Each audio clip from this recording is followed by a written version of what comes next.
నేను శివరాం ప్రసాద్. ఈరోజు మన స్ట్రైట్ పాయింట్, ఇంతకు ఎమ్మెల్యేలు ఏ పార్టీలో ఉన్నట్టు స్పీకర్ గారు అయితే తేల్చేశారు, ఒక 5గురు బీఆర్ఎస్లోనే ఉన్నారని. ఇది రాజ్యాంగాన్ని అపహాస్యం చేసింది అని బీఆర్ఎస్ ఎమ్మెల్యేలు అంటున్నారు. స్పీకర్ తీసుకున్న నిర్ణయాన్ని మీరు ఎలా విమర్శిస్తారు అని చెప్పి కాంగ్రెస్ పార్టీ అంటుంది. అసలు మొదలైంది ఎక్కడ? ఒక పార్టీ నుంచి ఎన్నికై ఇంకొక పార్టీలోకి ఎమ్మెల్యేలు వెళ్ళేటప్పుడు కొన్ని నిబంధనలు వర్తిస్తాయి. ఈ నిబంధనలు 3 రకాలుగా ఉంటాయి. ఒకటి, ఎన్నికైన పార్టీ నుంచి ఇంకొక పార్టీలోకి వెళ్ళాలి అంటే యాంటీ డిఫెక్షన్ లా అనేది ఒకటి కొత్తగా పెట్టారు. అంటే కొత్తగా పెట్టారంటే రాజీవ్ గాంధీ ఉన్నప్పుడు పెట్టారు.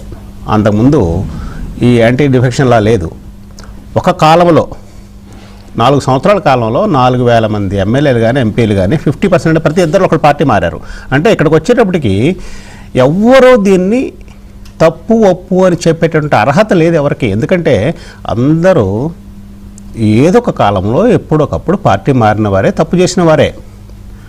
కాకపోతే ఎందుకు పెట్టవలసి వచ్చిందంటే ప్రభుత్వాల్ని స్థిరంగా ఉంచడం కోసం, ప్రభుత్వాలు కూలిపోకుండా ఉండటం కోసం, అర్ధాంతరంగా ఎన్నికలు రాకుండా ఉండటం కోసం, ఒక నీతి నిజాయితీ నిబద్ధత ఎన్నికైనటువంటి ప్రజాప్రతినిధుల్లో ఏర్పాటు చేయడం కోసం, ఒక పార్టీ సింబల్ మీద గెలిచి ఆ పార్టీతో 5 సంవత్సరాలు ఉంటానని ఒక వాగ్దానం చేసి ఆ వాగ్దానాన్ని నిలబెట్టుకోలేకుండా తమ స్వలాభం కోసము, స్వప్రయోజనాల కోసము ఇంకొక పార్టీలోకి మారితే అనర్హత వేట పడుద్దని తెలిసినా కానీ చట్టం ముసుగులో దాన్ని అదొక అడ్వాంటేజ్గా వాడుకోవడాన్ని ఏమనాలి అనేది ఒక ప్రశ్న. ఈ ప్రశ్న పార్టీలకు కాదు, ప్రజాప్రతినిధులు ఈ విధంగా ప్రవర్తిస్తే ఎట్లా? సరే, దీన్ని అరికట్టడానికి మనకు రాజ్యాంగం ఉంది, రాజ్యాంగాన్ని మార్చారు. రాజ్యాంగాన్ని మార్చి ఎట్లా కాదు, 52 నిబంధన అన్నారు, 10th షెడ్యూల్ అన్నారు, దాంట్లో మారుతాము, ఎవరైతే దీన్ని మారారో వాళ్ళని యాంటీ డిఫెక్షన్ లా కింద పార్టీ నుంచి పక్కకు తీసుకెళ్తా ఉన్నారు. నిజంగా జరుగుతుందా ఇది? ఇవాళ బీఆర్ఎస్ విమర్శిస్తుంది, మా పార్టీ ఎమ్మెల్యేలు మీరు తీసుకున్నారు మీ స్థిరత్వం కోసం అని. కానీ బీఆర్ఎస్ ఆ పని చేయలేదా అని చెప్పేసి కాంగ్రెస్ విమర్శిస్తుంది. ఒక సందర్భంలో జేసస్ క్రెస్ట్ అంటాడు, మీలో తప్పు చేయని వారు ఎవరో ముందుగా రాయి విసరని అంటాడు. రాళ్ళు అక్కడ వదిలేసి వెళ్ళిపోతారు, ఎందుకంటే అందరూ తప్పు చేసిన వాళ్ళే. ఎవరు ఎంతసేపు మాట్లాడుకున్నా కానీ, ఎవరు మాట్లాడినా కానీ తప్పులు అనేవి అందరూ చేసే, కానీ దీన్ని ఎట్లా అరికట్టాలి? That is the challenge we have now.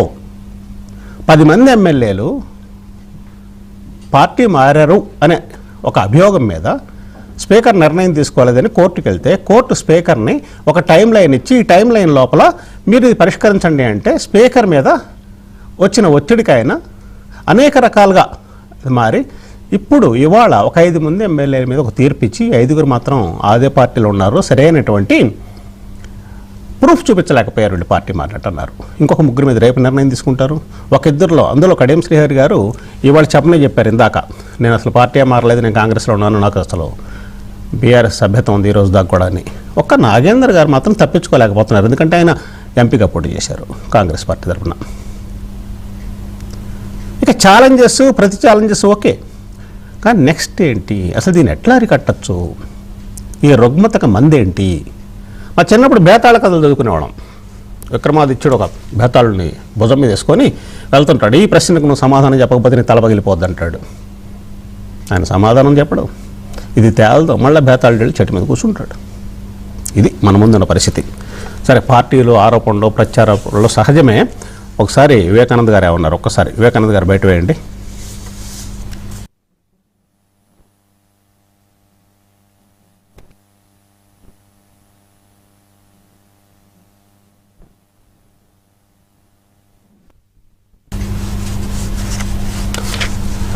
Vivekananda గారు బయట ఆడియో రావట్లేదు, ఒకసారి ఆడియో వచ్చి ప్లే చేయండి, ఆయన ఏమన్నారో.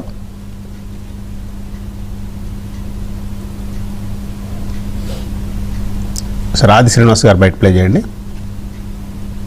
ఇది ముమ్మాటికి స్పీకర్ గారు 10 షెడ్యూల్ ఉన్నటువంటి ట్రిబ్యునల్ కోర్టులో ఇరుపక్షాల వాదనలు విని మెరిట్స్ ప్రకారమే ఈ జడ్జిమెంట్ ఇచ్చిందని నేను భావిస్తున్నా. ఈ తీర్పును మేము స్వాగతిస్తా ఉన్నాం. మీరు ఒకవేళ ఈ మెరిట్స్ ప్రకారం మీకు ఈ తీర్పు నచ్చకపోతే పై కోర్టుకు ఒకవేళ వెళ్లే అవకాశం ఉంటే వెళ్ళండి. కానీ ఎందుకు మీరు వ్యక్తిగతంగా స్పీకర్ గారిని విమర్శిస్తూ ఉంటున్నా? ఒక తీర్పు ఇచ్చిన జడ్జిని విమర్శించడం అంటే న్యాయ వ్యవస్థను మీరు అపశపాలన చేసినట్టే కదా అంటున్నా. బీఆర్ఎస్ పార్టీ వాళ్ళు కూడా ఈ విధంగా మాట్లాడతారా? పార్టీ ఫిరాయింపుల మీద అని అడుగుతా ఉన్నా. వివేక్ గారు టీడీపీ నుంచి బీఆర్ఎస్ పార్టీలకు వచ్చినటువంటి ఈయన కూడా కథలు చెప్తే ఎట్లా ఇక్కడ? ఇది మనతో మాట్లాడడానికి తాడూరి శ్రీనివాసరావు గారు ఉన్నారు స్టూడియోలో, మానవతారాయ్ గారు ఉన్నారు కాంగ్రెస్ నుంచి, బండారు రామ్మోహన్ రావు గారు అనలిస్టు, రామ్మూర్తి గారు బీఆర్ఎస్ లీడరు. శ్రీనివాస్ గారు, ఎవరు నిందించాలి దీంట్లో? వ్యవస్థను నిందించాలా, ఎమ్మెల్యేలు నిందించాలా, లేకపోతే స్పీకర్ని నిందించాలా, కోర్టును నిందించాలా, మనల్ని మనం నిందించుకోవాలా?